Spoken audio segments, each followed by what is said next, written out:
Hello, welcome to Now and Zen. Today's guest is Taylor Brook. How are you, Taylor? I'm doing all right. How are you? Great, I'm doing Thanks great. for having me on. Yes, of course, it's so nice to have you on. I first became familiar with your work through Virtules Occultae. I'm gonna have to look it up. Exactly, Virtutes Occultae, and I'm sure my pronunciation is bad too. It's Latin. It just means virtues of the occult, and I sort of had kind of like vague ideas about music that sort of grew out of reading this book called Music and Medieval Magic, something like this. Ooh. I'll have to look it up at some point later so I can get it's Tomlinson is the author of it, but it's Music and Renaissance Magic. That's the title of it.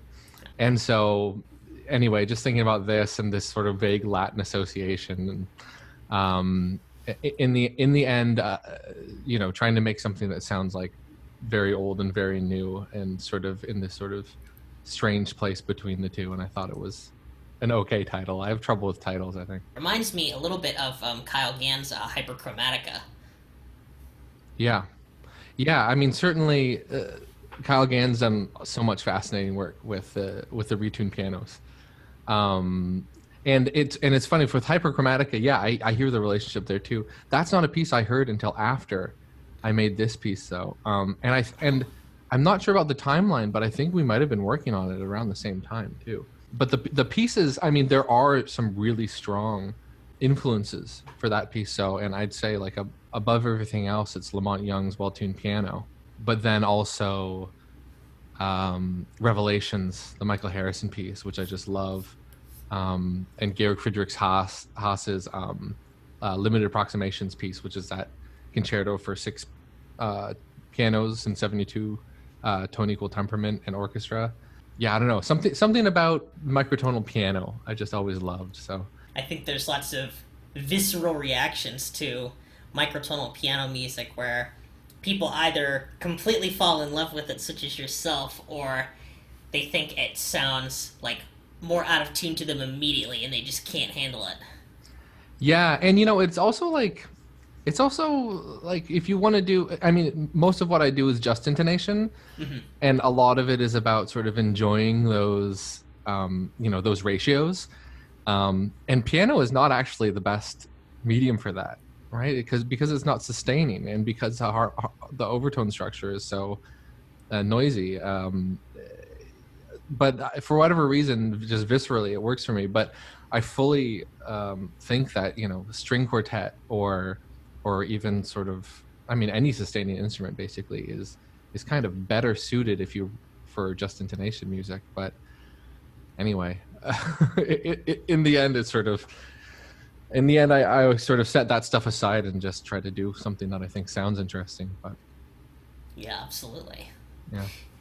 But maybe if you have an imperfect instrument, it's like some people might not want the wobblings of standard like pitched instruments like stringed instruments or vocal instruments. But there's been a lot of talk about that on this podcast for sure. I mean, I always use just intonation as like the basis of the pitch systems that I'm writing, but I'll often make it fuzzy in some way, make it imprecise in some way, and to sort of just test my own musical preference, I did some comparison, some sort of like blind taste tests of different intonations.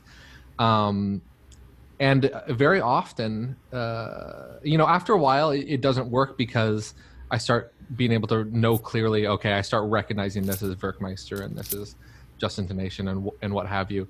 But at first, I was very much not preferring the just intonation tunings, which was sort of fascinating to me. I mean, it's neither here nor there in the end, because it's just, at this point, it's just how I think about pitch. I just always think in the terms of those ratios, just for any project. And I know that I've seen a lot of your work using equal tempered scales, which I find absolutely fascinating to listen to. But I just don't think it's the way my mind works in the end. I would have to re-educate myself or something.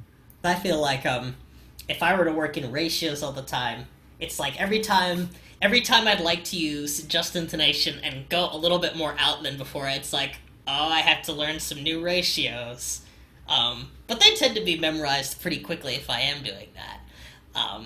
But yeah, I guess with Just Intonation, you end up with these different melodic sizes if you're trying to use like 5-limit Just Intonation to play standard common practice music. Do you think that issue of maybe not having notes a comma apart be in tune, was that a part of your blind testing at all, or were you just going off of the timbre of how the chords were locked in, or both? I mean, I mean, what I did was the idea for it came from, I forget whose video this is, but there was a microtonalist who has sort of different fretted guitars, and they played a Bach piece in different tunings, and it was a blind test. And is it Tolgahan Cholu? It must have been, yes, I think so. And I watched this and listened to this, and it was sort of built into a blind test. And so from there, from there, I found myself always preferring the Werkmeister tuning more than anything else. And so I was like, that's interesting. And so I started doing it. I sort of took the same idea and tested myself just with piano tech like tunings, basically running basically just more or less common practice like Riemannian chord progressions through it and seeing what I liked the most. So yeah, very, very unscientific, but it confirmed a little bit of sort of what I've always thought about how at least I personally perceive tuning, which is that that sort of like if you have an interesting system and you make connections within it, even if it's realized in an imprecise way, even if the tune is not perfect, it actually ends up having quite interesting musical results. And so I think that these, the sort of blind tuning system, blind tuning tests that I was doing, it's very like limited use that you can get from it, because you would have like, well, I prefer Bach played in Werkmeister, or I prefer standard chord progressions played in Werkmeister. But if I'm composing something, that's the concern for that is thrown out the window. It's like, let's think of, how am I going to approach pitch in this piece, or how am I going to approach tuning my instrument, or what have you, and you sort of build something from the ground up, or at least that's the way I work. And it's always about discovery, because I mean, you were saying that when you're working with Just Intonation, you want to sort of like learn the new ratios. Yeah. Well, I think you are more of a you're like a better musician than I am then, because I often come up with systems that use these ratios and combinations of pitches that I don't really know what it's going to sound like, and then I sort of accustom myself to them. But in the end, I don't think I have a particularly good ear for it, actually. It's more about figuring out a way to realize it and then kind of judging it from listening afterwards. So it's a little bit of a different order of operations, but I really admire people who are able to like internalize and sing back microtonal music to the level that someone like you are able to, or a lot of the performers I work with who I'm just like in awe of, knowing that I've written this like very challenging thing that I probably couldn't do myself, to be quite honest. And so I think you listened to my string quartet that I wrote for Jack Quartet. I think it was from 2017. This piece called Drifts.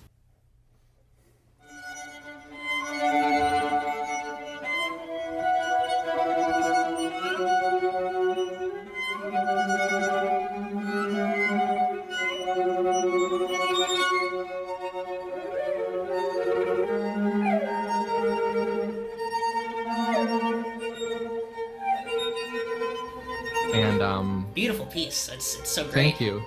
Yeah, and that one was really experimental because I was very much. This was a piece that I like kind of had nightmares about before the first rehearsals, because it was just for me at that point, it was just a major leap upwards in terms of the microtonal complexity, because it's exploring, as the title suggests, it's exploring drift.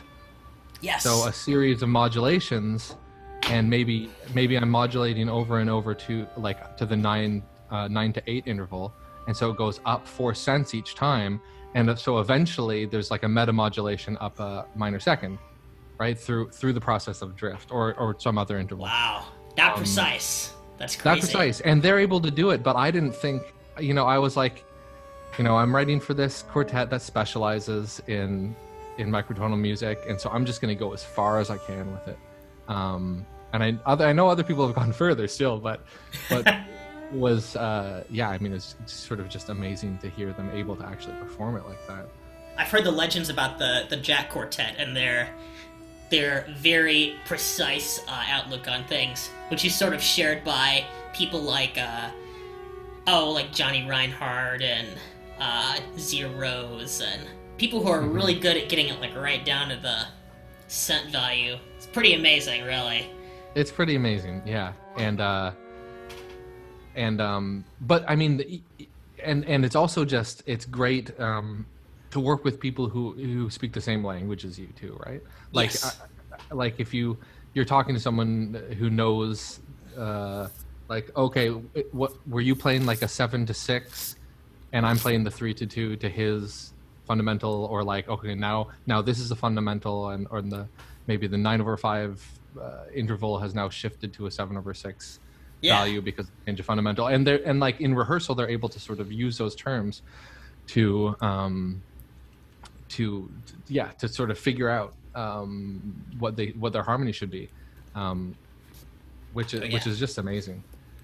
And I think more and more people are sort of able to do that, which is great. I mean, it's been a real sea change in the sort of short time that I've been composing music, I guess. Well, I guess it's not that short now, but maybe like 15 years. A real sea change in terms of how musicians approach it, how performers approach it. For sure, and it's nice that Just Intonation provides a really common language for people to talk about intervals, probably more so than equal temperament. So that might be the big advantage of Just Intonation, is that once you get it, it's always kind of the same big overarching system with maybe just a few different properties every time. Those little 4-cent modulations that you talk about accumulated remind me of a lot of different kinds of things. I mean, it reminds me of, I guess this piece was one of the original pieces to try to do this, is like James Tenney's Koan.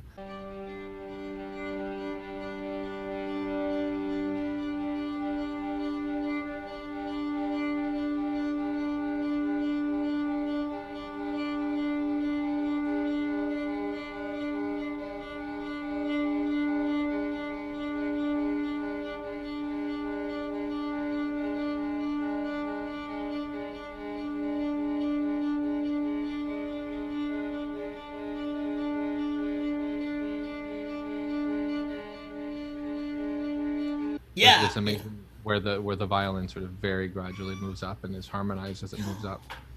Or people like Thomas Nicholson or Mark Sabat, who are exploring these like shifts of a schisma to sort of like pivot to different harmonic areas.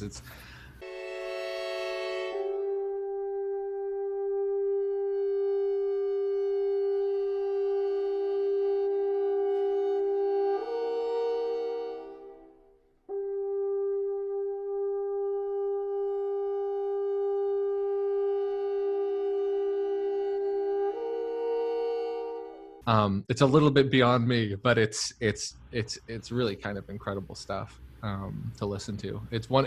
For me, it's like one of the things that I always love in music are those sort of op art techniques, those sort of MC Escher-esque techniques, where perception is suddenly flipped. I noticed in Motorman Sextet and Drifting how you were using drifting pitches, but you weren't just using them as drifts, you were also using small microtones to imitate that drift as well. What kinds of strategies did you use for notating those, and how did you come up with those kinds of chord progressions where you thought that drifting would be a good idea textually? Yeah, so this gets into more of like the nitty-gritty. So first, in terms of notating microtones,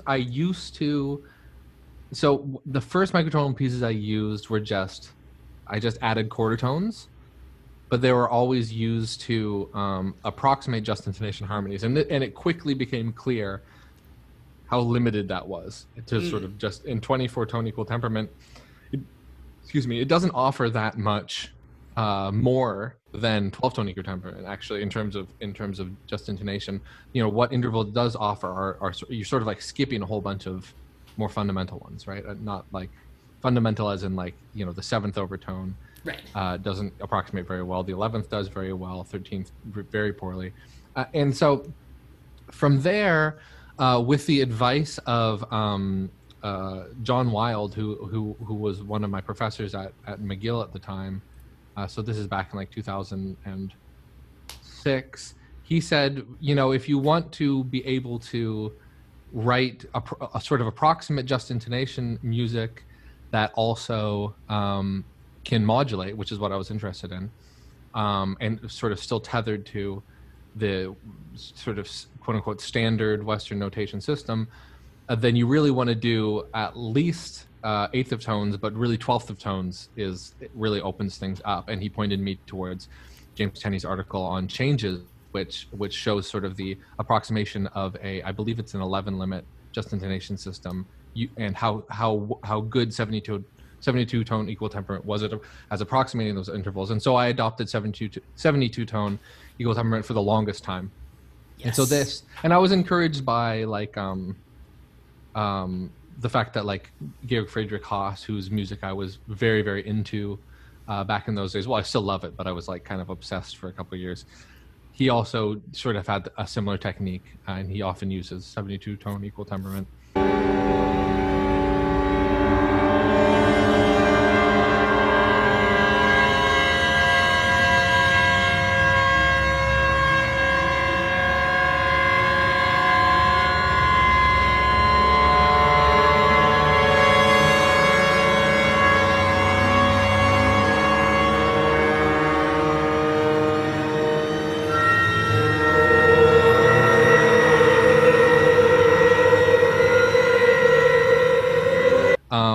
So for almost a decade, I'd say that's how I notated. So I just used, you know, arrows and quarter tone symbols for accidentals for that stuff. And then at a certain point, I met resistance from some performers.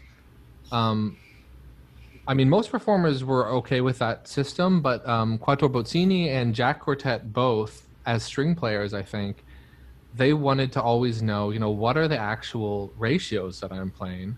Oh. If you're approximating it, why not just give me the ratio? Huh. So now it depends on who I'm writing for, but I've shifted to either give ratios or cent deviations or both, for the most part. And I've thrown out my accidentals, and I find and this also made sense to me intuitively, because when I'm sketching, I'll be thinking of the interval of the ratios, and so I think it's a more direct way of doing it. But yeah, for people who have not played just intonation music before, or don't sort of understand what the ratio notation means, then it just becomes a totally impassable barrier. So it always depends. Yeah, so that's how I notated it. So it's like a very long-winded answer. And then in terms of the approach of sort of using these very, very small intervals, actually in the musical texture, and like how I write chord progressions around that. I mean, that's hard to say. I mean, for me, that's like a lot of the fun of writing a piece of music is to come up with chord progressions or like or what I find to be interesting new approaches to harmony. I mean, this is one of the things that I really, really enjoy when I'm writing. And so the idea of, well, I'm going to have this sliding tone, or I'm going to have this interval that I'm thinking now of a much older piece. I wrote a clarinet concerto, and I know that around the sort of sounding A natural above the staff, there are a lot of fingerings there that you can do sort of these microtonal segments that are even smaller than 72 tone equal temperament. And so I was thinking, okay, well, how can I sort of harmonize this in an interesting way where you get these very, very small melodic intervals, and then around it, the context for those intervals is always shifting because of the harmony surrounding it. I mean, it's an old technique, right? It's the idea of you have one pitch that is stable, and the harmony shifts around it to recontextualize that pitch. and then you add a little bit of dirt by having that pitch moving in very, very small ways.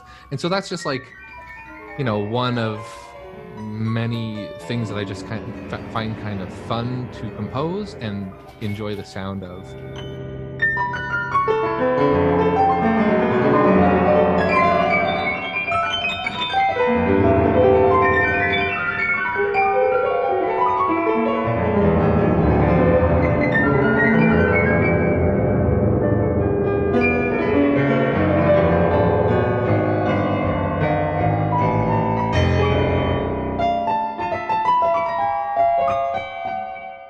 You take music or sort of music theory from this or that tradition. I mean, for me, it's mainly the sort of Western European tradition, and sort of take that material and sort of warp it and make it strange in some way.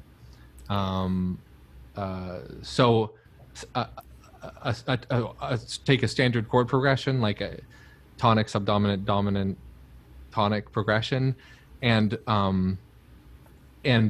sort of apply that type of logic, but within this, whatever, like 13 limit just intonation system I'm using for this or that piece, and see how, what the results are.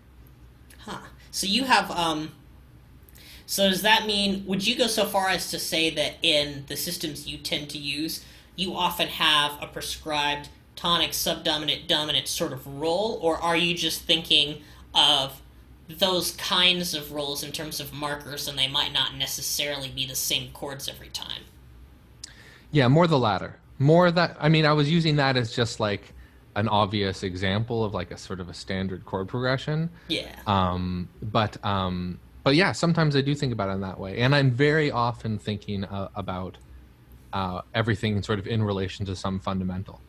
But perhaps the surface of the music will not point to that fundamental for a very prolonged period, right? So, and this is something that I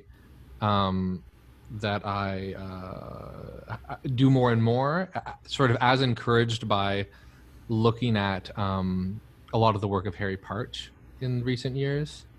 Mm-hmm. The fact that he makes this system that's in G, right? All of his instruments, all of the shared fundamental of G, but very rarely is G the tonic note. Right. Right, Yes. in terms of what you hear, even though it's a fundamental of the system. So that was inspiring to me. I'm not quite sure. Trying to think of like something better than just thinking about like a tonic, subdominant, dominant, tonic structure, and like how sort of old ideas are sort of pushed through this machine. It's tough to put into words, isn't it? It can be difficult to state exactly what the compositional process is when the materials are so radically new sometimes. Yeah, or when I don't even really know what I'm doing. I'm just like experimenting a lot of the time. Auditioning, exactly. So yeah, but yeah, it's the process of like learning by composing and trying out things, and some things fail and some things work in surprising ways. Yeah, I mean, I'm somewhat like jealous of composers who know exactly what their music's going to sound like as they're writing it, because I don't really. I think it for me it emerges, but I always like to. Or rather, I sort of experiment, and then I come around to the actual sound of it a little bit later in the process a lot of the time. I'd almost say that lots of composers get into microtonality to escape that sensation of knowing what the finished product is going to be quickly, and exploring these boundless paths of mystery where they can't even really imagine what's going to be happening exactly. Yeah, and certainly, like, especially in older writings, people like James Tenney or Lou Harrison or Lamont Young. I mean, there's this sort of theme of microtonality as like a frontier or something like that, which is not quite how I think of it, but I think there's something to that.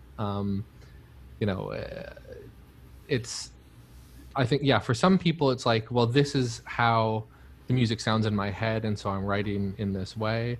And for some people it's like, well, this is just a very interesting thing to explore. And you get really extreme versions of that secondary one where it's like it almost doesn't matter what the music sounds like in the end. I've realized my system, which is not really how I think about music, but it's a fascinating tendency to like hear other people doing this.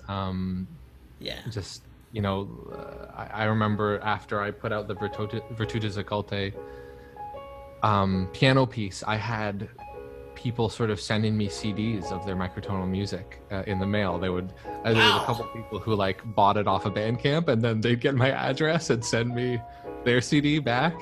And in both cases it was these people who were like, I'm a retired physicist and I love music, and I've done this like very intense microtonal system.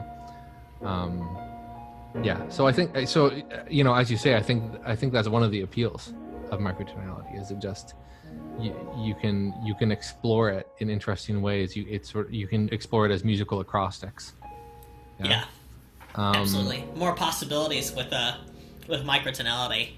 When I'm listening to music, I'm not super interested in how it's put together, but I think that if what the composer is interested in is exploring these things and who cares how it sounds in a certain sense in the end, I think that's completely valid. But for me it's always been a means to an end, though. For me, I'm interested in other things in music, I'd say, actually, even more than microtonality. But microtonality is like, and especially Just Intonation has just become so deeply ingrained in how I think about music and how I write music, and I still do sort of find these timbres kind of fascinating and like fulfilling in and of themselves, just to listen to these harmonies sometimes. So like what I've been working on most recently, or very recently, during COVID times and not working with a lot of other people, right. I got myself an electric guitar for the first time since I was a teenager. And so I've been recording a bunch of retuned electric guitar music just by myself. And so that'll come out, that'll be an album that comes out in a couple months, or hopefully like a month. And it's me playing with my computer. So I also have like I wrote a little Max MSP program that improvises along with me. It like listens to what I play on the guitar. It segments it, what I play to it. It's sort of what you call like an audio corpus based improviser. So it analyzes the audio as it comes in, and then it uses that to make music. So it ends up kind of sounding like a traditional guitar and electronics thing in the end, not like a looper, but just sort of like using samples. And there, I mean, for those pieces, it was like I found a tuning that I liked, and I came up with like 8 of these tunings, and they're sort of all related to one another in one way or another, so that like from one improvisation to the next, you get some sort of logical progression. But for me, this was like, I just want to enjoy the sound of these open strings and these tunings. It's like a very kind of just like sitting in harmonies that I like the sound of.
I noticed you make microtonal steps sound really beautiful in the Occultae, like especially in that first opening piece. Is there a strategy you're using when you do that in terms of just intonation? Like, is there a secret to making those small steps sound lovely and not like something horribly out of tune? Yeah, there is, I think. So that's Yeah, so there's a lot of different things going on that piece because it's like 90 minutes long. There are 18 different sort of songs. It's like album form, right? And it's for 6 pianos. And there are some sort of techniques and harmonic ideas that are shared between different pieces, but there are quite a few different ones. So that first piece, the first piece is called Prelude. It's vaguely modeled off of a Debussy piano prelude. So each on one of the 18 pieces has a model. You know, there's a Beethoven model, there's a Debussy model, there's a CPE Bach model. There are some also non-composer models as well. There's sort of like a phasing one. There's one that is sort of vaguely modeled on Hindustani music, all sorts of different things. In order to talk about those small intervals in the first piece, I sort of have to explain more general things about that piece, I think. So 6 pianos, each piano is retuned with a shared common fundamental of an E flat. And each one has is part of a different O tonality, like a la Harry part, so a different over tonality. All 6 pianos are? All 6 pianos. So you have the 3-O tonality, the 5, the 7, the 9, the 11, and the 13. Is that right? Anyway, yeah. You have 6 different O tonalities there. So yeah, and parts uses the 9 separate from the 3. And so I did that as well for this. And so there are some common tones between the pianos, but most of them are different. You get a total of 55 notes per octave as a result of it in a very unequal scale, because there's no sort of filling the gaps intervals the way that Parch does to construct his scale. So there's big spaces around the major intervals, like the 1/1, 3/2, and 4/3. But in any case, so what this means is that each piano within itself is quite consonant because it's one O tonality, as in like sort of sensory consonants. It basically belongs to one overtone series. But between the pianos, there is a lot of very, very small dissonant intervals. And so within this, so I was sort of like set up with a nice arrangement where it's like, well, if I write for one of the pianos, I know that it will have a certain sound to it because it has this O tonality. And then the other pianos can be sort of added into that. So that was one sort of setup for the piece. And then from there, I wrote for, I forget how many, but I wrote 20 or 30 different 6-note chords that were fairly consonant chords, but that purposely mixed the different pianos. Right? So it was sort of like picking and choosing between them. So I had like chords that were just like each piano themselves sort of represented a tonality, and then I had these combined piano tonalities as well. And so that first piece, it is written using these sort of pre-made, what I thought to be kind of like beautiful chords, and writing kind of like arpeggio flourishes in them. And then what I did, so I had this sort of like beautiful arpeggio pattern, and then what I did was I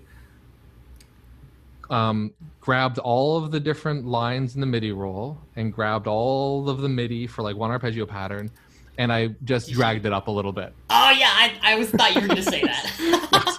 So I created these delay effects where, as part of the delay, the very in tune chord then like shifted away from the original, and so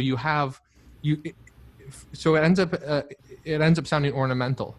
These I think these very small dissonant intervals, and you can still hear the kind of foundation of this chord, which is, you know, in my opinion, very sort of beautiful, sort of nice hexad, basically.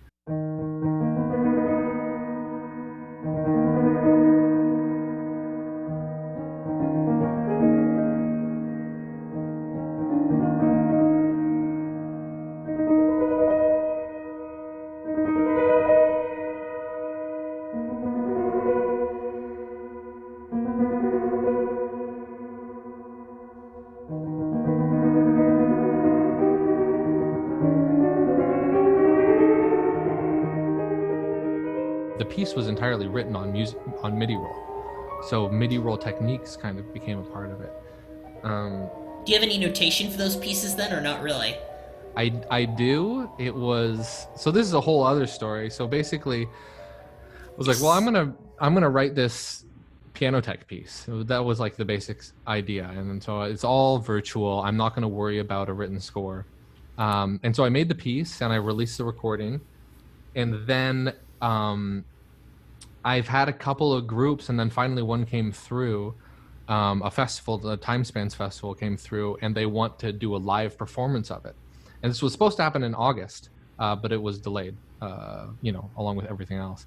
So it'll be next August, and it'll be played by 6 pianists on MIDI keyboards. It'd be great at some point to retune 6 pianos to do it, but it's probably not all that practically possible. Just retuning that many pianos, and also some of the notes are tuned like a fourth away, so it's just. Oh yeah. Anyway. I was about to say just ask Haas, but then you said that. Yeah, exactly. In any case, so I ended up having to make a score from it after the fact, which is just a nightmare. Oof. Yeah. but it's done. It's done. But it was just a lot of labor basically to get it, because I was writing without any concern for ever having to do that, which was nice because it was different from how I normally make things. And the ones that were totally a nightmare to put into regular notation, there are some algorithmically generated pieces. There are four of the pieces are algorithmically generated, and the algorithm was designed to just basically create these super saturated textures where you just have a million notes, sort of black MIDI sort of style textures. Yeah. So.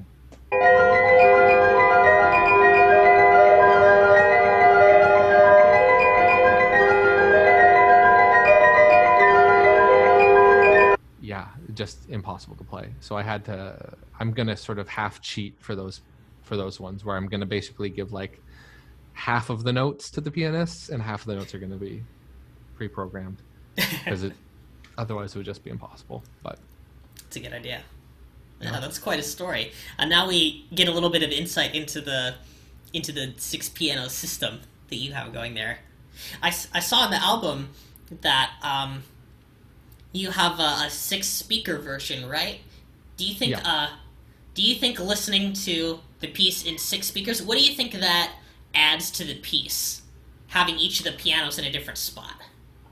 Yeah, I mean, I think that because of the tuning of the pianos, it kind of further spatializes the harmonic system in a way that I think sounds cool. So like, this is done in the stereo recording. So in the stereo image, there is some separation, but it's still all ends up sounding pretty mushed together, because I still wanted the image of each piano to be fairly wide. So you do get some panning effects, but it's not super present. But now it's been done, the 6-speaker version has been done a couple times, and I was present at 2 of them. And what was most interesting about that was that they were presented in places where you could move around in the space. So for some of the movements, it kind of detracted from the music because you want to hear all of them equally. And for other movements, so especially the ones that have really saturated textures, it was really fascinating to walk close to one set of speakers and sort of just hear that single piano, and then be able to go and like do a little sort of choose your own adventure listening experience or something like that. Oh yeah. But yeah, I mean, it was just, while I was writing the piece, I was just thinking from the beginning, like, well, how could I ever present this in a concert? What could make it interesting? And I think the spatial element, it makes it more interesting, because it was just played back in a concert hall. Well, you might as well just be at home listening to it on headphones, or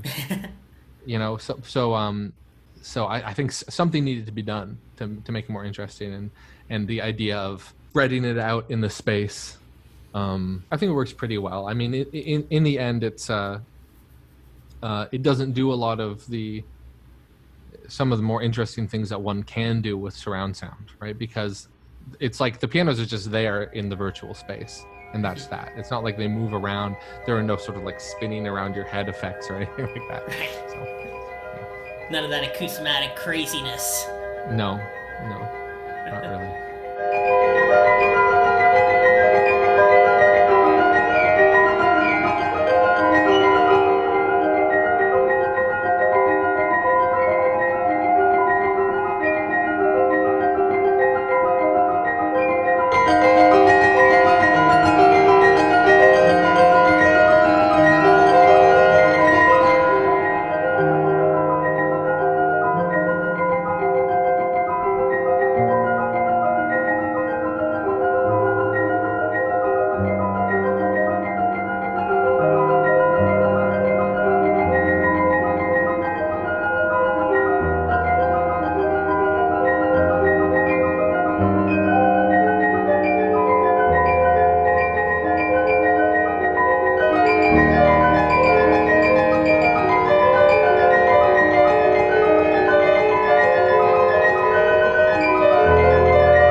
I wanted to ask in drifting how you sort of came into a situation where you were writing for the Jack Quartet, and also why some of the notation has sense or ratios, and then some of them have both.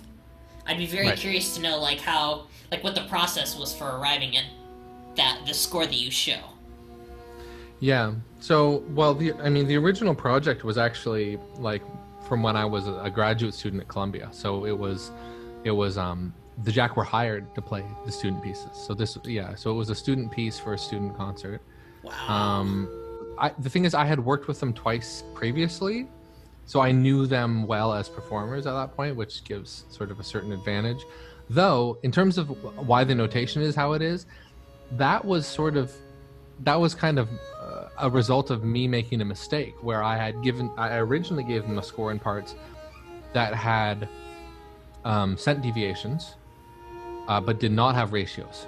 And they came back to me and asked me for a version with ratios because they thought it'd be easier to play. And so that's why it has both in the end. And I think having both is useful because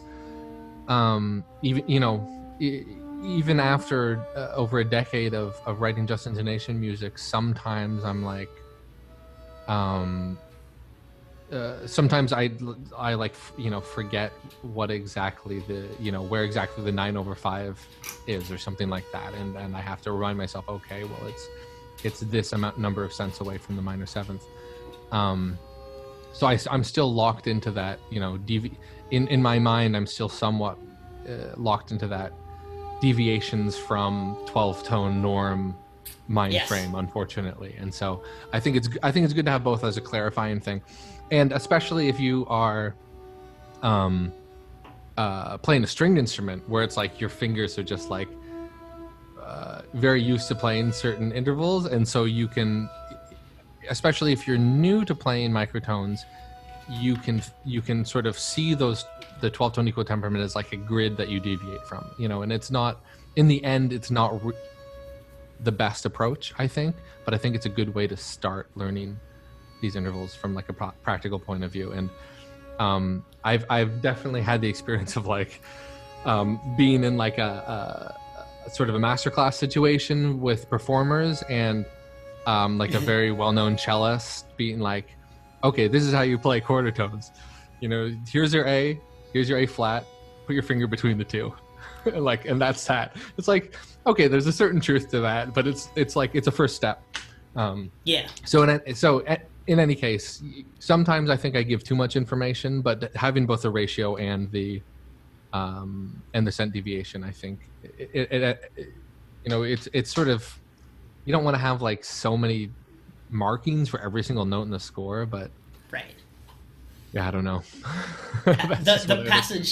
The passage that really impressed me is in movement, or when the player is playing extremely quickly, but it looks like they're playing like maybe one scale over and over with microtonal. Yeah. Floria. Yeah, this was maybe the movement more than any that I was having nightmares over. Like the performers are gonna think I'm nuts. This is like, they're gonna be so frustrated by trying to play this, and like definitely as like an undergrad, especially trying to write microtones, as everyone would say, you know, if you write fast microtones, no one's going to hear it anyway. And right. And I think that people are finally coming around to, well, like even if after hearing it you can't like write it down or like dictate exactly what you heard because it went by quickly, that doesn't mean it didn't have an effect. It doesn't mean it didn't sound like something different. Absolutely, so right. Yeah, so that's sort of how I understand it. And yeah, in any case, they managed to play it very, very well. And it's the same principle as the other movements, where the fundamental is always shifting through these weird modulations. In this one, I think the modulation is basically there's a bass line that walks from the 11/8 interval down through the 5/4 9/8 to the root, yeah. And then from there it goes to a 7/4, which then shifts its identity to the 11/8 of the next fundamental. Right, so there's a pivot on the 7/4 interval where it becomes an 11/8 in the new context. Oh, okay. Yeah. In the new harmonic context. So it's those types of ideas that are guiding a lot of these movements and drifts.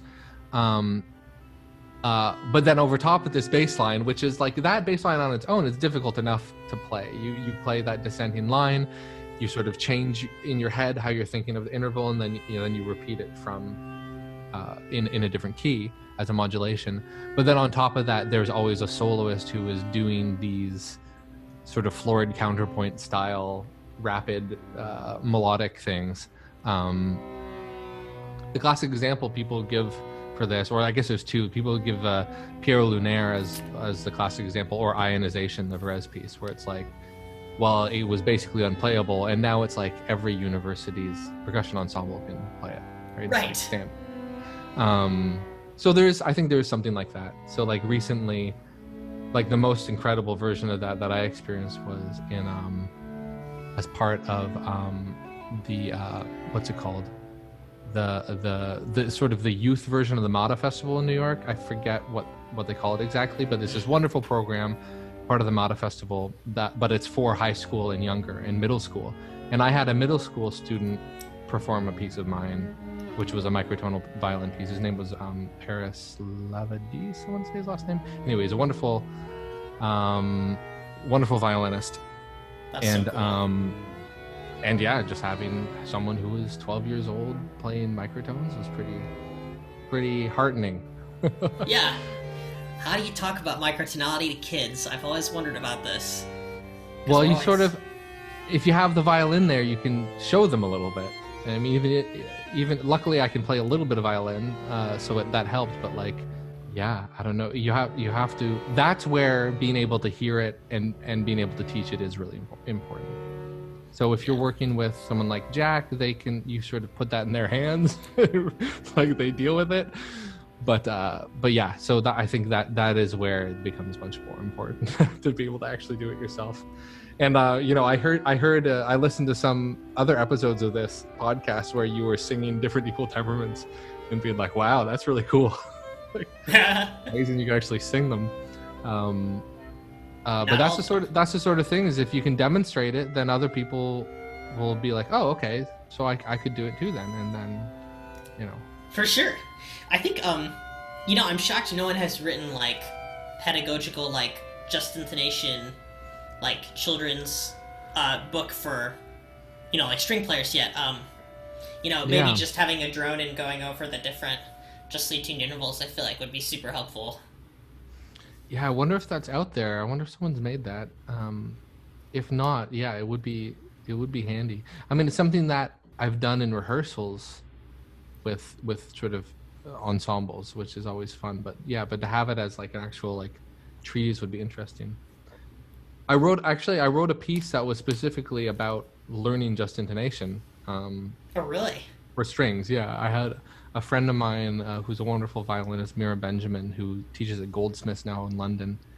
And she was teaching a course on string technique, specifically microtonal string technique, at a University of Leeds. One semester, she was like a guest instructor. And so she commissioned this piece that was like, well, it'll be for like any number of string instruments as a string orchestra piece, but it's all about like showing some of the basics of just intonation. Yeah. And so the nice thing about strings and sort of playing just intonation is not only can you like play dyads on the instruments and really feel the beating, you also have the harmonics there. So my strategy for this piece was, some instruments are playing the fundamental as a drone, and you'll hear a melody in harmonics, or a compound melody between different instruments playing harmonics, and then they'll have to play a fingered version of it, right? So then they'll have to internalize those harmonics and play it as a fingered version. And musically, it's a little didactic. Musically, it's a little square, but yeah, we need a simpler one that's just like learn the basic intervals. Yeah, and it's funny because in a way that's kind of part of standard musicianship, to like, you know, learn how to play your intervals properly.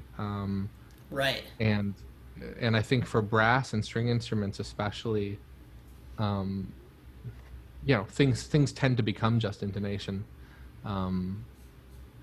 Yeah, but yeah, I'm not sure, and not always, of course.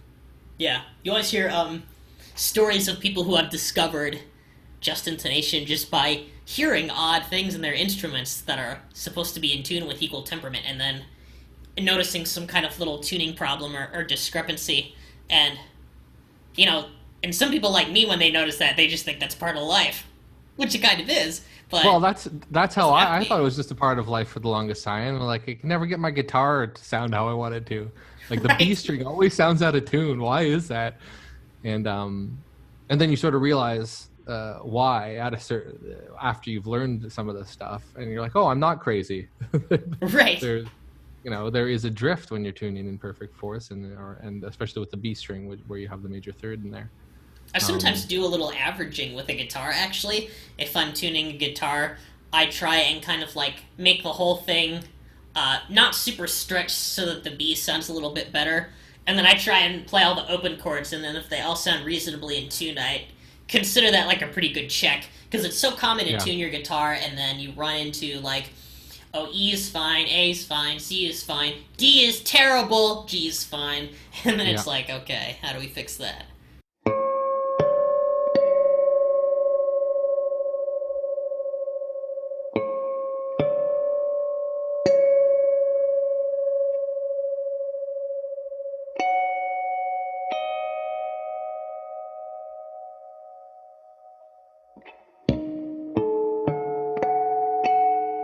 Well, if you're ever like really interested in how to notate equal temperaments, there are some competing schools of thought that I think I've made sense of, and some of the equal tunings are easier than others. Is it like an expansion of staff notation, or people do completely different stuff? Well, some people try to do non-staff notation, but they are generally they're not people like us who have been to music school who know that like performers read notation that is normal. You know, they'll be like, oh, let's make a staff with 7 lines, and let's call our letters X through Z with some extra numbers, Right. and like that's cool, but just, nobody's gonna use yeah. it. Yeah, it's just Yeah, not gonna you have happen. to. Yeah, exactly. I mean, you could do that. Like, I was talking to somebody the other day. It's like that would work if you made your piece structured around graphic notation, and it was like tablature and/or the music was very easy, like something like Harry Karch would write, maybe. Not that he writes easy music, but that he would write things that are tablature based. Yeah. I mean, that's sort of how I assumed that people would do it. Was if they're not playing it themselves, then it's tablature, because otherwise you're sort of demanding so much. Oh yeah. But that's why guitars are so great, though, right? Yeah, There's tablature. You can get the tablature right. Yeah. Put your finger there, and it'll make the sound. Don't worry about it. That's beautiful.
great Sounds having good. you on the show. Really appreciate it. Yeah, my pleasure. It's been great talking to you.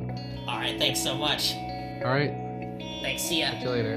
Bye. Bye. Hello, everyone. Thank you so much for listening to this episode of Now in Zen. Currently, you're listening to Taylor Brook's Approximations, which is the electric guitar album that he was talking about earlier. It's actually come out since the release of this episode. So right now, you're listening to Movement 2, B. The movements, I believe, are named after the consonant 1 over 1 pitch in each movement, unless there's something tricky going on that I'm not aware of. So please listen to that album, Music for Human Improviser with Computer Improviser. Think of it as a duet between Taylor's guitar and the computer. Currently, we have 36 out of 40 patrons for the next Easley Blackwood keyboard etude arrangement. Recently, I posted the 13-tone etude arrangement on my YouTube channel, so if you want to see that, that is now there. So we need to get to 40 for that next arrangement, and then we need to get to 60 by December to continue the podcast. So please pitch in if you can, and thank you so much for listening. I really, really appreciate everything you do. This episode wouldn't be possible without the help of our Zen Harmonic patrons, as well as our Zen Harmonic gods, Ari Cello, Robbie Astor, Adam Fries, Vincenzo Sicurella, Hector McGuffin, Christopher Bailey, Leland O. Weigel, Amy Coleman, Jill Weigel, Tina Harmon-Carto, and the Brass Whisperer. Our schedule for the next few months has finally, I think, been put into place. So, for the rest of November, we will have Methods Body, then an episode featuring Sevish, Zotla, and Benyamind as a bonus. And then in December, we'll have Georg Vogel from D. Silton as the first episode, and then Subrag Singh. And for our bonus episode, Danny Playamaki. Thanks, everyone. Catch you next time.